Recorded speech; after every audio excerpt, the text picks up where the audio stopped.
145e anniversaire de cet appel retentissants sont prévus pour le premier jour, le jeudi 30 janvier 2025 à Cambérène, devant le mausolée de Seydina Issa Rouhoulahi dans la matinée et à la grotte des Almadies à Ngor dans l'après-midi.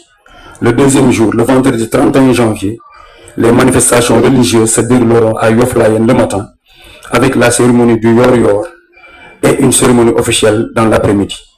Ces grands moments de communication contribueront à ressourcer les fidèles ainsi que l'opinion nationale et internationale, aussi bien sur le plan religieux que sur celui du civisme, de la citoyenneté responsable, de la paix, du développement et de la stabilité politique et sociale.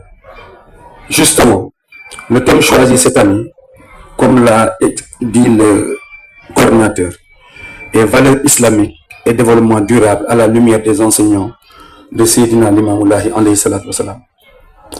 Relativement à ça, les valeurs islamiques sont une notion générique qui pourrait s'entendre comme l'ensemble des qualités et pratiques requises d'un bon musulman, comme la paix, la tolérance, la bonté, la charité, l'honnêteté, la patience, la justice, le respect, etc. Quant au développement durable, théorisé pour la première fois par le philosophe allemand Hans Jonas en 1979, elle renvoie d'un point de vue laïque à la façon dont nous devons vivre aujourd'hui si nous voulons des lendemains meilleurs en répondant aux besoins actuels sans compromettre les chances des générations futures de satisfaire les leurs.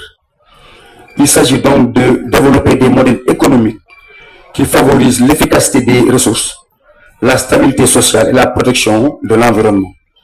Au demeurant, compris sous cet angle, le développement durable est en réalité une valeur islamique.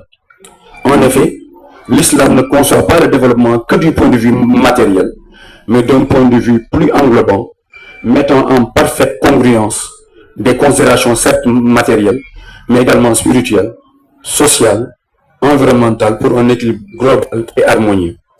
À cet égard, passer en revue les enseignements du guide attendu à la fin des temps pour la restauration de la justice et de l'équité me semble d'une urgence impérieuse. Yamnawul arda adlan wa qistan kama muliat zulman wa jawra. Le Mahdi remplira la terre de justice et d'équité comme elle avait été couverte auparavant d'injustice et d'iniquité. À ce propos, Seydina Limamou-Lahi al-Mahdi a fait un magnifique résumé du thème dans une injonction synthétique dont seul le prophète Mohammed a le secret, car dépositaire exclusif du Jawami'ul Kalim. Kunu sulahan wala takunu fasadan. Soyez bons et ne soyez pas des destructeurs. Si la première partie de l'injonction renvoie à la positivité et par extension à l'exhortation au développement, la deuxième, quant à elle, renvoie à l'interdiction de la destruction physique, spirituelle, sociale, environnementale, etc.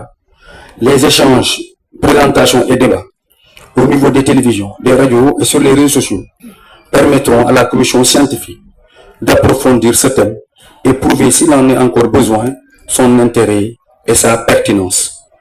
Sur l'état des préparatifs, d'ores et déjà, les travaux préparatoires ont été engagés, suivant la vision déclinée par le Khalif et les instructions du coordinateur national ici présent.